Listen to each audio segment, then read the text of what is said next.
नमस्कार। प्रादेशिक समाचार के साथ मैं नूतन लकड़ा। पहले मुख्य समाचार। राज्य मंत्रिमंडल ने 24 प्रस्तावों को दी मंजूरी। ओपन यूनिवर्सिटी और फार्मा पार्क खोलने का निर्णय। शहरों में सर्किल रेट पर होगी होल्डिंग टैक्स की वसूली। देश में अब तक 59 करोड़ 55 लाख से अधिक लोगों को लगाए जा चुके हैं कोविड टीके। पिछले 24 घंटों में लगभग 37,000 नए मामले मिले। राज्य में कक्षा पहली से 12वीं तक की अर्धवार्षिक परीक्षा नवंबर में होगी। सिलेबस में 25% की कटौती करने पर आज होगा निर्णय। और आज से राष्ट्रीय नेत्रदान पखवाड़ा शुरू। 31 अगस्त को होने वाले कार्यक्रम में नेत्रदान करने वालों के परिजनों को राज्यपाल करेंगे सम्मानित। और समाचारों से पहले एक जरूरी संदेश। देश भर में 18 वर्ष से अधिक आयु के सभी लोगों के लिए सरकारी केंद्रों में निःशुल्क टीकाकरण अभियान चलाया जा रहा है। हमारे युवा श्रोताओं से अपील है कि वे कोविड रोधी टीका जरूर लगवाएं और दूसरों को भी इसके लिए प्रेरित और सहयोग करें। कोरोना महामारी के प्रति आप कोई भी लापरवाही ना बरतें, क्योंकि कोरोना अब भी हमारे लिए बड़ा खतरा बना हुआ है। जब तक आवश्यक ना हो घर से बाहर ना निकलें और इन आसान उपायों का पालन करें। मास्क लगाएं, 2 गज की सुरक्षित दूरी बनाए रखें, बार बार हाथ धोएं, चेहरा साफ रखें। कोविड से संबंधित जानकारी और मार्गदर्शन के लिए राष्ट्रीय हेल्पलाइन नंबर काम कर रही हैं। इनके नंबर हैं 011-2397-8046 और 1075। इसके अलावा राज्य हेल्पलाइन नंबर है 104। डायल कर समस्या का त्वरित समाधान लिया जा सकता है। और अब समाचार विस्तार से। राज्य के नगर निकायों में महापौर और अध्यक्ष पद के लिए दलीय आधार पर चुनाव नहीं कराए जाएंगे। उप महापौर और उपाध्यक्ष का अब चुनाव निर्वाचित पार्षद बहुमत के आधार पर करेंगे। मुख्यमंत्री हेमंत सोरेन की अध्यक्षता में कल हुई मंत्रिमंडल की बैठक में झारखंड नगर पालिका संशोधन विधेयक 2021 से संबंधित प्रस्ताव को स्वीकृति दे दी गई है। इसके तहत अब शहरी क्षेत्रों में सर्किल रेट के आधार पर होल्डिंग टैक्स की वसूली होगी। मंत्रिमंडल की इस बैठक में 24 प्रस्तावों को मंजूरी दी गई। अब राज्य सरकार के कर्मचारियों को केंद्र सरकार की तर्ज पर हाउस रेंट अलाउंस HRA मिलेगा। रांची में ओपन यूनिवर्सिटी और फार्मा पार्क खोलने तथा खाद्य संस्करण को बढ़ावा देने के लिए 1 डिस्ट्रिक्ट 1 प्रोडक्ट की नीति को मंत्रिमंडल ने मंजूरी दे दी है। मुख्यमंत्री हेमंत सोरेन ने कहा है कि राज्य में औद्योगिक निवेश को बढ़ावा देने की दिशा में सरकार लगातार प्रयास कर रही है। इस सिलसिले में नई दिल्ली में 27 अगस्त से औद्योगिक सम्मेलन का आयोजन किया जा रहा है। 2 दिनों तक चलने वाले इस सम्मेलन में झारखंड की नई औद्योगिक नीति लॉन्च की जाएगी। इस सम्मेलन में कई बड़े औद्योगिक घराने और निवेशक शामिल होंगे। मुख्यमंत्री ने कहा कि राज्य में लगभग 3,000 उद्योग रुग्ण हो चुके हैं। इनमें से चलने योग्य होंगे, उन्हें फिर से शुरू करने के लिए सरकार पहल करेगी। देश के 75वें स्वाधीनता दिवस समारोह के उपलक्ष्य में आजादी का अमृत महोत्सव के अंतर्गत प्रादेशिक समाचार एकांश आकाशवाणी रांची द्वारा स्वाधीनता संग्राम और उसके गौरवशाली इतिहास पर 18 अगस्त से साप्ताहिक अमृत महोत्सव क्विज का शुभारंभ किया जाएगा। आज का प्रश्न शाम 7 बजे के बुलेटिन में शामिल किया जाएगा। आजादी के 75 वर्षों का पर्व अमृत महोत्सव प्रत्येक बुधवार शाम 7 बजे प्रसारित होने वाले प्रादेशिक समाचार के दौरान पूछे गए प्रश्न का सही उत्तर देने वाले प्रथम 10 प्रतिभागियों में से लकी ड्रॉ द्वारा चुना हुआ एक प्रतिभागी इनाम का हकदार होगा। इसके लिए सुनते रहें आकाशवाणी रांची का प्रसारण।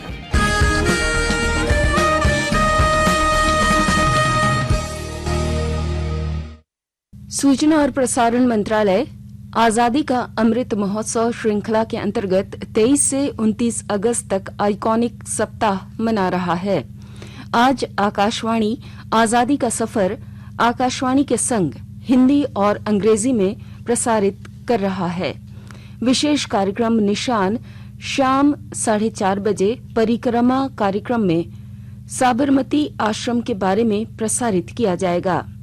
दूरदर्शन नए भारत का सफर के अंतर्गत आज शाम संवैधानिक सुधार शीर्षक से कार्यक्रम दिखाएगा। स्वतंत्रता संग्राम की गाथा और आजादी का सफर भी प्रसारित किया जाएगा। Doordarshan India wins freedom documentary का प्रसारण आज शाम राष्ट्रीय चैनल पर करेगा। राष्ट्रव्यापी टीकाकरण के अंतर्गत देश में अब तक 59 करोड़ 55 लाख से अधिक कोविड टीके लगाए गए हैं। स्वास्थ्य मंत्रालय ने बताया है कि पिछले 24 घंटों के दौरान 61,90,000 से अधिक टीके लगाए गए। इसी दौरान 34,000 से अधिक रोगी इस संक्रमण से ठीक हुए हैं।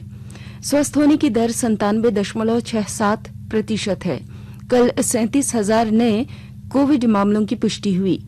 वर्तमान में 3,22,327 लोगों का इलाज चल रहा है।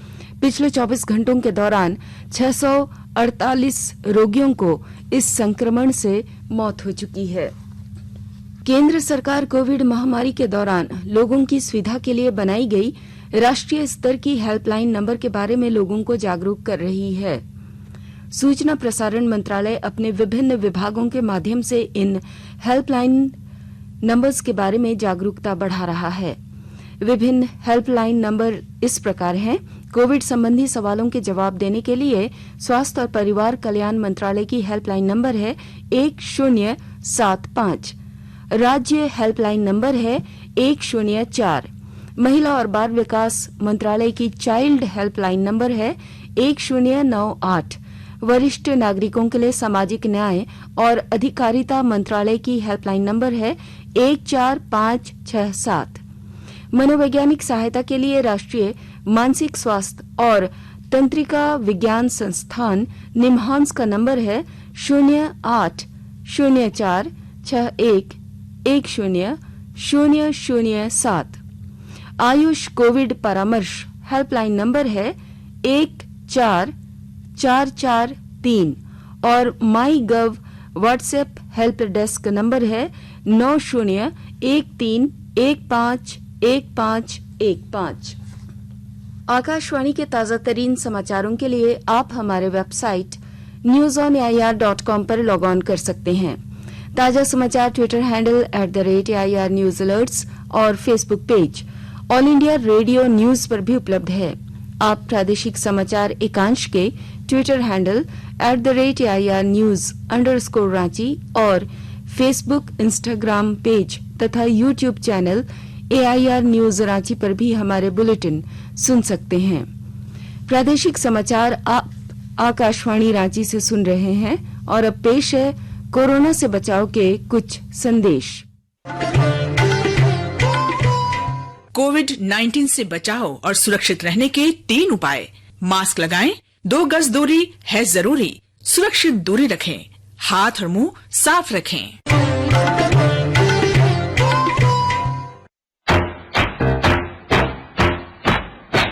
चलो मिलकर एक शुरुआत करें, चलो एक फैसला आज करें। मास्क नहीं तो टोकेंगे, कोरोना को रोकेंगे। चलो एक वादा करते हैं, चलो एक वादा करते हैं। मास्क नहीं तो टोकेंगे, कोरोना को रोकेंगे। भारत सरकार द्वारा जनहित में जारी। राज्य में 1ली से 8वीं कक्षा तक के लिए विद्यालय खोलने की तैयारियां स्कूली शिक्षा एवं साक्षरता विभाग ने शुरू कर दी है। विभागीय सचिव ने सभी जिला शिक्षा पदाधिकारी और जिला शिक्षकों के साथ वीडियो कॉन्फ्रेंसिंग के माध्यम से बैठक की। उन्होंने संबंधित पदाधिकारियों को कोविड-19 प्रोटोकॉल के तहत विद्यालयों की साफ सफाई और सैनिटाइजेशन आदि की पूरी तैयारी करने का निर्देश दिया। हालांकि आपदा प्रबंधन विभाग की सहमति मिलने के बाद ही विद्यालय खोले जाएंगे। शिक्षक सचिव ने कक्षा 9 से 12वीं तक में विद्यार्थियों की उपस्थिति बढ़ाने के लिए हर स्कूल की निगरानी के लिए बीआरपी तथा सीआरपी को प्रतिनियुक्त करने को कहा। उन्होंने प्रारंभिक, माध्यमिक और उच्च माध्यमिक विद्यालयों में भी विद्यार्थियों की 100% उपस्थिति सुनिश्चित करने के निर्देश शिक्षकों को दिए। राज्य के सरकारी विद्यालयों में 1 से 12वीं तक की अर्धवार्षिक परीक्षा नवंबर में संशोधित सिलेबस के आधार पर ली जाएगी। यह परीक्षा हर महीने विद्यार्थियों के लिए होने वाले मूल्यांकन से अलग होगी। वहीं अगले वर्ष होने वाली वार्षिक परीक्षा में भी संशोधित सिलेबस पर ही होगी। कोरोना मामले के नियंत्रण में होने वाली स्थिति में परीक्षाएं ऑफलाइन ली जाएंगी। स्कूली शिक्षा और साक्षरता विभाग के पाठ्यक्रम समिति की आज होने वाली बैठक में सिलेबस में लगभग 25% की कटौती करने को मंजूरी मिलने की उम्मीद है।